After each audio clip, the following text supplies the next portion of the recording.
आगे बाड़मेर से आपको इस वक्त की बड़ी खबर बताते हैं। प्रशासनिक अधिकारी पर टिप्पणी करना भारी पड़ गया। एबीवीपी नेता को पुलिस ने उठा लिया है। पवन एचरा समेत छात्र नेताओं को हिरासत में लिया गया है। कोतवाली पुलिस ने थाने में लाकर हिरासत में रखा। आक्रोशित छात्राएं बड़ी संख्या में कोतवाली थाने पहुंची। रिहाई की मांग को लेकर थाने में ही धरने पर बैठ गई।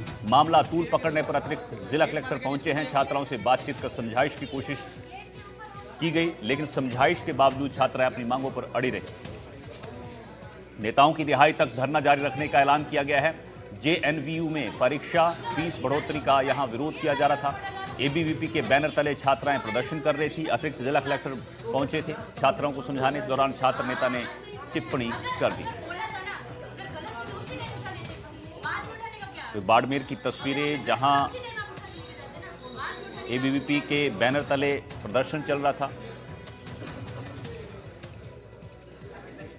और यहां पर एक अधिकारी पर टिप्पणी की, जिसके बाद कुछ कार्यकर्ताओं को यहां पर हिरासत में लिया गया है। भूपेश हमारे सहयोगी बाड़मेर से हमारे साथ जुड़े हैं। भूपेश, प्रशासनिक अधिकारी पर एबीवीपी के नेताओं ने टिप्पणी की है और उनको हिरासत में लिया गया है। अब जानकारी दीजिए कि अब जो मामला वहां शांत हो पाया है, क्योंकि लगातार समझाने की कोशिश की जा रही है, क्या बात बन पाई है या अभी भी धरना प्रदर्शन जारी है? पूरे मामले को लेके जो मामला था वो फीस बढ़ोतरी का था, जो कि यूनिवर्सिटी स्तर के था। छात्र जो थे कॉलेज में प्रदर्शन कर रहे थे। प्रदर्शन के बाद इनके बीच प्रशासन के बीच में किसी बात को लेकर नोकझोंक हो जाती है। नोकझोंक के बाद पुलिस प्रशासन द्वारा कुछ जो एबीवीपी के नेता होते हैं उनको थाने में लाया जाता है। इसी के आक्रोश में छात्र भी वहां पहुंच जाते हैं। उनका ये आरोप है कि भी हम जब फीस बढ़ोतरी की मांग कर रहे थे, उसी के तहत हमारा धरना था, तो ऐसे में क्यों गिरफ्तार किया गया, क्योंकि हमारा लोकतांत्रिक अधिकार है। इसी के चलते अधिकारियों और जो छात्र नेता उनमें समझाइश का दौर जारी है। फिलहाल प्रशासन का कहना यही है कि हम कुछ ही देर में इस मामले को शांत कर देंगे, और क्योंकि समझाइश का दौर जारी है। और फीस बढ़ोतरी का मामला, क्योंकि वो विश्वविद्यालय के स्तर का मामला है, क्योंकि ये विश्वविद्यालय से जो बाड़मेर का कॉलेज है वो एफिलेटेड है और विश्वविद्यालय जोधपुर में है। तो ऐसे में ये 2 दिन पूर्व भी छात्रों द्वारा प्रदर्शन किया गया था। तब इनको कहा गया था हम अपनी बात करके इस पूरी आपकी मांग को हम आगे रखेंगे और उसके बाद इस मांग के बाद जो विश्वविद्यालय फैसला लेगा उसको आपको बताया जाएगा। लेकिन वो अभी तक नहीं होने की वजह से छात्रों में इस बात का आक्रोश है कि फीस बढ़ोतरी की जा रही है। कॉलेज में वो व्यवस्था नहीं है जिसके तहत जो फीस ली जा रही है, ना ही शिक्षकों की व्यवस्था है, ना बाकी मूलभूत व्यवस्था है। तो ऐसे में छात्रों का जो कहना है कि हम हमारे संवैधानिक तरीकों से जो विरोध प्रदर्शन कर रहे हैं, विश्वविद्यालय को इस पर ध्यान देना चाहिए और जल्दी इसमें कार्रवाई करनी चाहिए। जी ठीक है, बहुत बहुत शुक्रिया आपका भूपेश इस जानकारी की।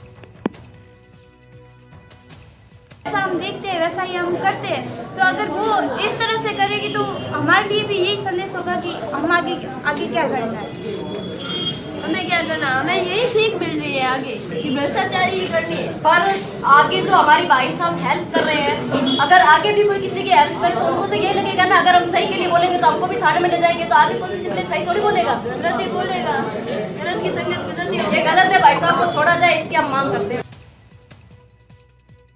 चलिए आगे बढ़ते हैं। कोटा से आपको खबर बताते हैं। युवक का सड़क किनारे यहां पर शव मिला है। हैंगिंग ब्रिज के पास सड़क किनारे लाश मिली है। धारदार हथियार से यहां पर हत्या करने की आशंका जताई जा रही है। रेजड़ी निवासी करण राजपूत के रूप में इसकी पहचान हुई है। तो बड़ी खबर आपको कोटा से बता रहे हैं, जहां हैंगिंग ब्रिज के पास सड़क किनारे एक शव मिला है और इस युवक का नाम करण राजपूत बताया जा रहा है। धारदार हथियार से हत्या की आशंका यहां जताई जा रही है। तस्वीरें आपको घटनास्थल से, जहां पर ये शव मिला है, सड़क किनारे झाड़ियों में आप देख सकते हैं कि यहां पर शव मिला है और पुलिस जो है आसपास सबूत जुटाने में जुटी हुई है। ये हैंगिंग ब्रिज के पास का पूरा वीडियो आपको दिखा रहे हैं। कोटा से खबर बता रहे हैं, जहां युवक का सड़क किनारे शव मिलता है और अब इस शव को यहां से पोस्टमार्टम के लिए ले जाया गया है। डेड बॉडी पे चोट के निशान है। तो अभी यहाँ मौके पे पुलिस आई, एफएसएल, एमओबी और फिंगरप्रिंट ब्यूरो यहाँ मौके पर ही आई है। यहाँ मौके से ई साक्ष्य जो भी हम उठा सकते थे वो हमने साक्ष्य उठाए हैं।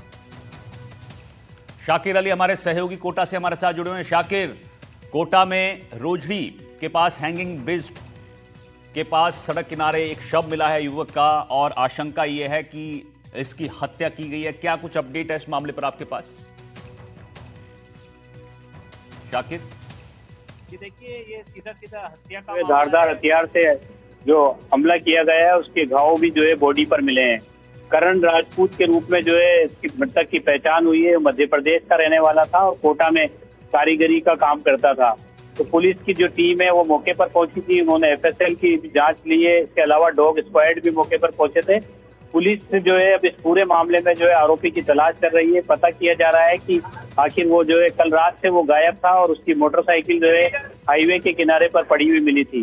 पुलिस की टीम जो है अब उस पूरे मामले की कड़ी से कड़ी जोड़ने का प्रयास कर रही है कि करण जो है जब घर से निकला तो किससे मिला था और फिर उसके बाद में वो वहाँ हाईवे तक कैसे पहुंचा। तो फिलहाल जो है शव को मोर्चरी में रखवाया गया है। परिजनों से भी जानकारी ली जा रही है, लेकिन शुरुआती तौर पर जो जानकारी मिली है उसके मुताबिक ये हत्या का मामला है और इसमें जो है युवक करण की जो है वो मौत हो गई है और धारदार हथियार से उस पर जो है वार किए गए हैं। ठीक है शाकिर, आप बने रहिए हमारे साथ।